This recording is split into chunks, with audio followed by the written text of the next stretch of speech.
ہوں کہ ہزارہا سال گزر گئے، صدیاں گزر گئی، اور ہم کچھ شخصیات کو یاد رکھتے ہیں، ان کے لیے دلوں میں محبت رکھتے ہیں۔ یہ شخصیات اپنے زمانے کے حکمران نہیں تھے،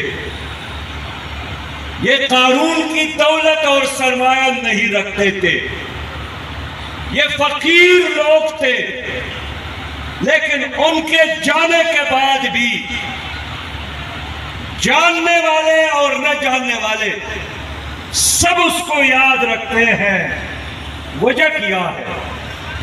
بنیادی وجہ یہی ہے کہ ان لوگوں نے اسلام کے ساتھ محبت کی ہے، ان لوگوں نے نبی مہربان صلی اللہ علیہ وسلم کے عشق اور محبت میں اپنی زندگی گزاری ہے، ان لوگوں نے اپنا ہر لمحہ، ہر لفظ، ہر نظر، ہر پیسہ دین پر نچھاور کیا ہے، اور جو دین پر اپنی ذات کو اور اپنی زندگی کو قربان کرتا ہے، اللہ کا فیصلہ یہی ہے کہ وَلَا تَقُولُوا لِمَنْ يُقْتَلُ فِي سَبِيلِ اللَّهِ أَمْوَاتٌ بَلْ أَحْيَاءٌ وَلَكِنْ لَا تَشْعُرُونَ۔ جو اللہ کے راستے میں مر جائے اس کو مردہ نہ کہو، یہ زندہ ہے، آپ اس کے حقیقت کو نہیں جانتے، اور اس لیے کہ ان کی یاد زندہ ہے، ان کی محبت زندہ ہے، ان کے عاشق اور محبت کرنے والے زندہ ہے، لہذا جو لوگ چاہتے ہیں کہ ان کے مرنے کے بعد بھی لوگ ان کو دعاؤں میں یاد رکھے، تو ان کو اپنی زندگی اللہ کی حضور اور نبی مہربان صلی اللہ علیہ وسلم کی خدمت میں اس کی دین پر قربان کرنا چاہیے۔ میرے دوستو، میں آج چاہتا ہوں کہ آپ لوگوں کے ساتھ ایک مطلب کی بات کروں، اور ہمارا یہ اجتماع اٹھنے سے پہلے ایک مقصد پر متفق ہو جائے، اور وہ بات میری یہی ہے کہ کل ہم سب نے روز محشر میں کھڑے ہو کر نبی مہربان صلی اللہ علیہ وسلم کے ہاتھوں سے جام کوثر لینا ہے۔ ہم سب نے وہاں قطاروں میں کھڑے ہو کر نبی مہربان صلی اللہ علیہ وسلم کی شفاعت طلب کرنا ہے۔ تو نبی مہربان کے ہاتھوں سے جام کوثر اور ان کی شفاعت کس کو ملے گی؟ یہ ان لوگوں کو ملے گی جنہوں نے اپنی زندگی حضور کے طریقے کے مطابق گزاری ہو۔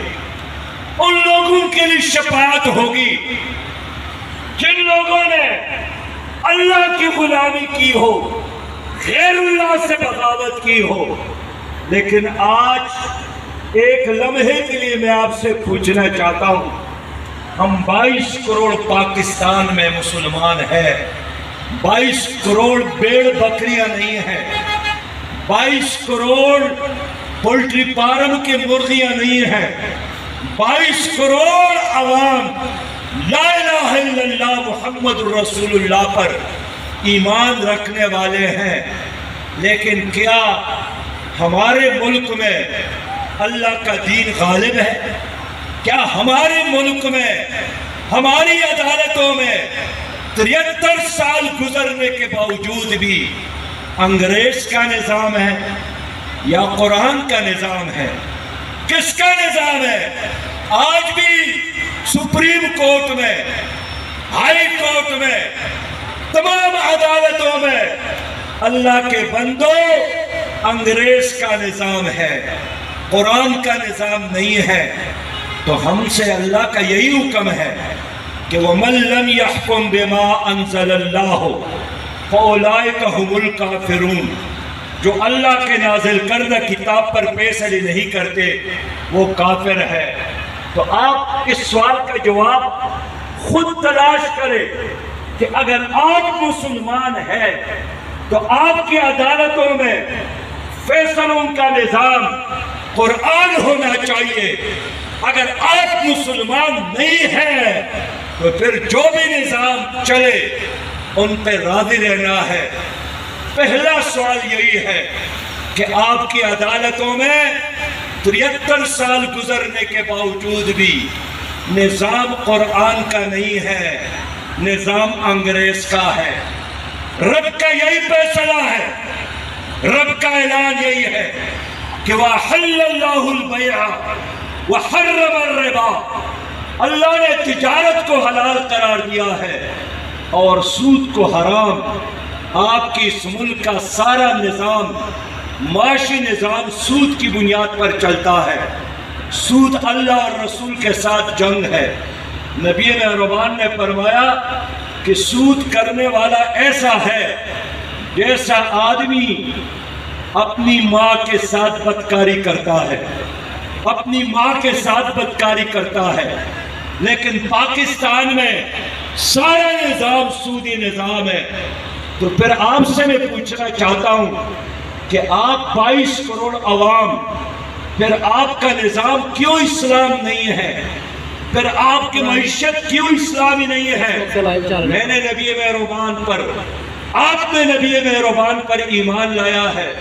اس نے فرمایا کہ آپ غیر محرم خاتون کو نظر اٹھا کے نہ دیکھنا، لیکن آپ کے بچے تعلیمی اداروں میں مخلوط نظام تعلیم میں پڑھنے پر مجبور، جہاں 22 سال کی لڑکی اور 22 سال کا لڑکا ایک کلاس روم میں 3 اور 4 سال گزارتے ہیں، پھر کیسے ان کے اخلاق محفوظ رہیں گے؟ بس میرے دوستو، جس ملک میں تعلیم اسلامی نہ ہو، جس ملک میں معیشت اسلامی نہ ہو، جس ملک میں عدالت اسلامی نہ ہو، وہاں کروڑوں کا جلسہ ہو جائے اور کروڑ درود اور سلام کا ورد کرے. اس کا مطلب یہی ہے کہ یہ کلمہ اور یہ درود اور سلام، یہ عشق اور محبت کے نعرے اور وعدے، یہ صرف زبان میں ہے، دل میں نہیں ہے، عمل میں نہیں ہے. میں اس لیے آپ کے پاس آیا ہوں کہ کیا یہ ممکن نہیں ہے کہ ہم اس ملک میں اللہ کا دین غالب کرے؟ اگر افغانستان کے لوگوں نے 46 ممالک کی فوجوں کو شکست دی اور امریکہ کو شکست دی، امریکہ کو اپنے وطن سے نکالا لاکھوں کے قربانیاں دے کر، آپ لوگوں اور ہمارے اندر یہ غیرت نہیں ہے کہ ہم بھی امریکیوں کا نظام، انگریز کا نظام اس ملک سے نکالے؟ یہ کیا عشق ہے، یہ کیا محبت ہے؟ آپ نظام راضی ہے، آپ نے نظام کو اپنایا ہے اللہ کی دشمنوں کا، اور نعرے لگاتے ہیں ہم عاشق رسول ہیں، ہم اللہ والے ہیں. میرے دوستو، انسان کو ہم دھوکہ دے سکتے ہیں، رحمان کو ہم دھوکہ نہیں دے سکتے. نماز کی اجازت انڈیا میں بھی، نمازوں کی اجازت برطانیہ میں بھی، امریکہ میں بھی، لیکن کروڑوں لوگوں نے جدوجہد کر کے، لاکھوں لوگوں نے قربانیاں دے کر آپ کے لیے پاکستان بنایا تھا کہ یہاں اسلامی نظام ہوگا. اس حکومت کے آنے کے بعد، اس حکومت کے لانے کے بعد انہوں نے اب جو قانون سازی کی ہے، جناب والا، اس حکومت نے ایک قانون پاس کیا ہے جس کو ڈومیسٹک وائلنس بل کہتے ہیں. اس قانون کے نتیجے میں، اس قانون کے روشنی میں، آپ ایک باپ کے حیثیت سے آدھی رات اپنی بیٹی سے نہیں پوچھ سکتے کہ آپ نے آدھی رات کہاں گزاری اور آپ کہاں گئے تھے. اگر آپ نے اپنی بیٹی سے پوچھا، وہ ایس ایچ او کو فون کرے گی اور آپ کو گرفتار کرے گا. آپ اونچی آواز سے اپنے بیوی سے بات نہیں کر سکیں گے، وہ پولیس کو بلائے گی، آپ کو گرفتار کرے گا. گزشتہ دنوں میرے لاہور کے امیر ذکر اللہ مجاہد نے بتایا کہ ایک خاتون نے ایس ایچ او کو فون کیا کہ میرا شوہر زور زور سے میرے ساتھ بات کرتا ہے اور مجھے دبانے کی کوشش کرتا ہے۔ پولیس آئی، ان کو گرفتار کر کے لے گئے، تھانے میں بٹھایا، اور پولیس نے پھر اس شوہر سے بات کی کہ آپ جا کر اپنی بیوی سے معافی مانگے، ورنہ آپ کے ہاتھ میں ایک کڑا ہم ڈالیں گے جس سے پتہ چلے گا کہ یہ وہ آدمی ہے جس سے بیوی ناراض ہے۔ وہ بیچارہ تانے میں رہا، اور پھر جب گھر آیا تو اس نے اپنی بیوی کو طلاق دی، اور بیوی رو پڑی کہ مجھے تو پڑوسیوں نے سمجھایا تھا کہ ایک بار اس کو دبا دے پولیس کے ذریعے، کبھی بھی مرنے تک آپ کے ساتھ بلند آواز سے بات نہیں کرے گا، لیکن میرا تو گھر تباہ ہو گیا۔ میرے قصور کے لوگوں، مجھے جاوید نے بتایا ہے کہ آپ بڑے بہادر لوگ ہیں، آپ ڈرتے نہیں ہیں، لیکن اس قانون کے آنے کے بعد اگر آپ لوگوں نے اپنی بیوی کے ساتھ بلند آواز سے بات کی، یا اس کو سست کہا، یا اپنے اولاد کو بلند آواز سے بات کی، تو تانا دار آپ کو پکڑ کر آپ کے ہاتھوں میں کڑا ڈالے گا۔ اور میں آپ دیکھتا ہوں کہ اگر آپ لوگ نہیں جاگ گئے تو آپ سب کے ہاتھوں میں وہی بے غیرتی کا کڑا یہ حکومت ڈالے گی، اس لیے کہ اب یہ قانون بن گیا۔ قادری صاحب، جب قانون بن جاتا ہے، اب دیکھیں میں، جاوید بھائی، برہان الدین عثمانی صاحب ایک گاڑی میں آئے، 3 علماء کرام بزرگ، لیکن ہم بائیں ہاتھ پہ سفر کر کے یہاں پہنچے۔ ہمیں معلوم تھا کہ حضور صلی اللہ علیہ وسلم نے دائیں ہاتھ پہ چلنے کے لیے حکم دیا ہے، لیکن نظام یہاں بائیں ہاتھ پر چلنے کا ہے۔ آپ مجبور، میں مجبور، اس لیے اس حکومت نے ایک ایسا قانون لایا جس کے نتیجے میں خاندانی نظام تباہ ہو جائے گا۔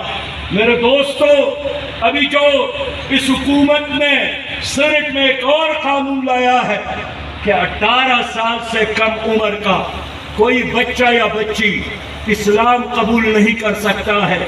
اگر کوئی آدمی مسلمان ہونا بھی چاہتا ہے تو سب سے پہلے جا کر جج کے سامنے درخواست پیش کرے گا، وہ اس کو 90 دن مہلت دے گا، اور پھر اس کو بلائے گا، پھر اس کو تمام ادیان کے بارے میں بتایا جائے گا، اور ان سے بار بار پوچھا جائے گا کہ آپ کو کسی نے مجبور تو نہیں کیا ہے، کسی نے آپ پر جبر تو نہیں کیا ہے۔ میں نے جب جبر کی تشریح اس کے قانون میں پڑھی، جناب چھٹی کا دن اتوار کا رسول اللہ صلی اللہ علیہ وسلم نے ہمیں جمعے کا دن دیا ہے، اس میں دعائیں قبول ہوتی ہے، اس لیے اس دن کو چھٹی ہونی چاہیے۔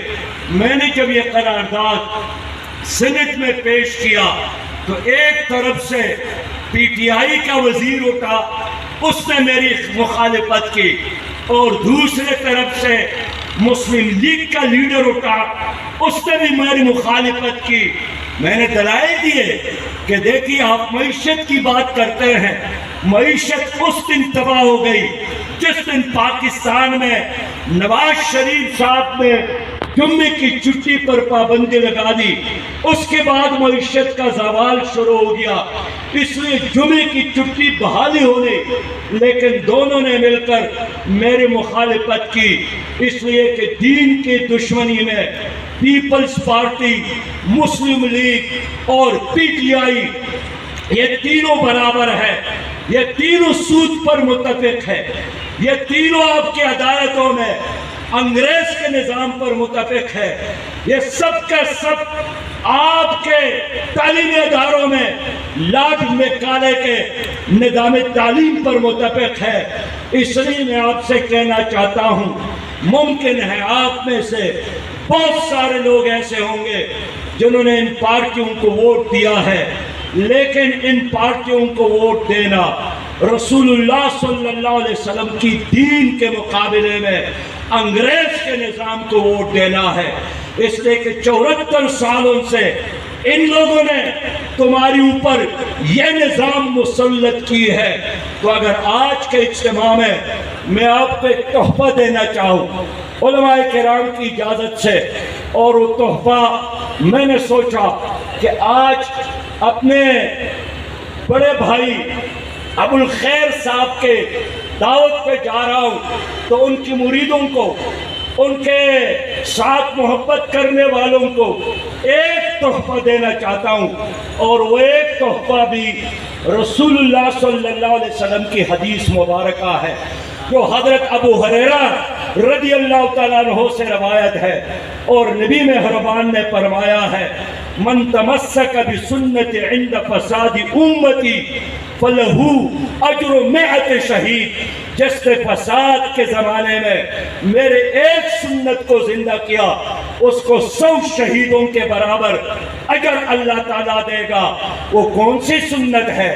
حلوہ کانی کی سنت، وہ تو ہم ہر جمعے کی رات زندہ کرتے ہیں، مسواک بھی سنت ہے، سرما لگانا بھی سنت ہے، لیکن جس سنت کے زندہ کرنے پر اللہ تعالیٰ آپ کو 100 شہیدوں کے برابر اجر دے گا، وہ اس ملک میں اسلامی نظام زندہ کرنے کی سنت ہے، وہ خلافت راشدہ کی طرح نظام بنانے کی سنت ہے۔ بس اسی پر ختم کرتا ہوں کہ میدان لگا تھا، ایک طرف 1000 لوگ تھے اور دوسرے طرف 72 کا قافلہ تھا، اور جب حر آیا، حر یزید کے فوجوں کا سالار تھا، وہ گھوڑے پر سوار تھے، امام حسین کی طرف آگے بڑھے اور پھر پیچھے ہٹے، پھر آگے بڑھے اور پھر پیچھے ہٹے۔ لوگوں نے ان سے پوچھا حر ہم نے آپ کو دیکھا ہے اس طرح آپ جنگ نہیں کرتے تھے، آج تو آپ کچھ عجیب حرکتیں کر رہے ہیں۔ حضرت حر نے جواب دیا کہ میں جنت اور جہنم میں سے ایک کا انتخاب کرتا ہوں کہ امام حسین کا ساتھ دے کر جنت میں جاؤں، یا یزید جو غالب ہے، جو حکومت میں ہے، جن کی فوجوں کا میں سالار ہوں، ان کا ساتھ دے کر جہنم میں جاؤں، اور پھر گھوڑے پر بیٹھ کر امام حسین کے خیمے کی طرف لپکتے ہیں اور امام سے پوچھتے ہیں کہ اگر آج آپ کے قدموں میں شہید ہو جاتا ہوں، اللہ تعالیٰ میری گناہوں کو کیا قبول معاف فرمائے گا؟ امام حسین نے فرمایا اللہ تعالیٰ آپ کو جنت عطا کرے گا، اور ان کے صف میں شامل ہو کر شہید ہو جاتے ہیں۔ اب میں آپ سے پوچھنا چاہتا ہوں کہ یزید کامیاب ہے یا حر کامیاب ہے؟ یزید کامیاب ہے یا امام حسین کامیاب ہے؟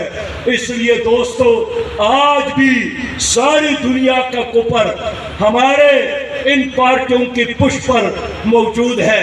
ان کی خواہش ہے کہ کبھی پیپل پارٹی کی حکومت ہو، کبھی مسلم لیگ کی حکومت ہو، کبھی پی ٹی آئی کی حکومت ہو، لیکن پاکستان میں کسی بھی قیمت پر لا الہ الا اللہ محمد الرسول اللہ کا نظام نہ آئے۔ یہ امریکہ چاہتا ہے، یہ برطانیہ چاہتا ہے، اس لیے باری باری یہ اپنے ایجنٹوں کو مسلط کرتا ہے۔ مجھ سے لوگوں نے پوچھا آپ پی ڈی ایم کا ساتھ نہیں دے رہے ہیں، میں نے کہا اس لیے ساتھ نہیں دے رہا ہوں کہ پی ڈی ایم کا ایجنڈا اسلامی نظام نہیں ہے۔ لوگوں نے پوچھا آپ پی ٹی آئی کے ساتھ بھی نہیں ہے، میں نے کہا اس لیے ساتھ نہیں ہوں کہ پی ٹی آئی بھی اس ملک میں اسلامی نظام نہیں چاہتا ہے۔ تو پھر ہم نے ان فقیروں کو، عاجزوں کو، اللہ والوں کو اکٹھا کیا، اور اب ہم ملی یکجہتی کونسل کی صورت میں ایک سٹیج پر موجود ہے۔ میں اس لیے آپ سے کہنا چاہتا ہوں کہ آج کے اجتماع کا کم از کم ایک نتیجہ حاصل ہونا چاہیے کہ نبی مہربان نے فرمایا کہ جس نے ظالم کا ساتھ دیا، جس نے ظالم کو ووٹ دیا، جس نے ظالم کو سپورٹ دیا اور جانتا تھا کہ یہ آدمی ظالم ہے، وہ میرا امت ہی نہیں ہے.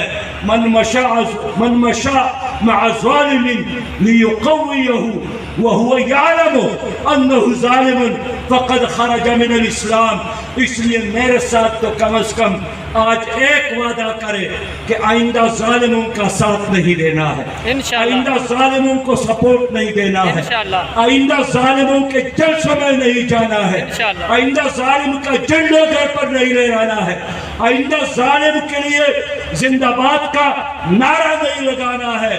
کم ہے یا زیادہ، کمزور ہے یا طاقتور، ہم نے اس حسینی کاروان کا حصہ بن کر چلنا ہے. اور اللہ کا وعدہ یہی ہے کہ وَمَا رَمَيْتَ إِذْ رَمَيْتَ وَلَكِنَّ اللَّهَ رَمَى. اللہ کا وعدہ یہی ہے کم من فئۃ قلیلۃ غلبت فئۃ کثیرہ. چھوٹے گروپ بھی اللہ تعالیٰ بڑے بڑے گروپوں پر ان کو غلبہ دیتا ہے.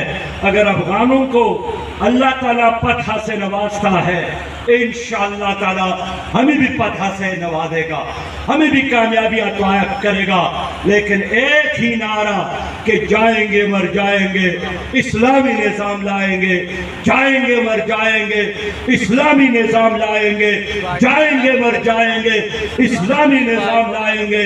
وآخر دعوانا ان الحمدللہ رب العالمین. السلام علیکم ورحمۃ اللہ وبرکاتہ.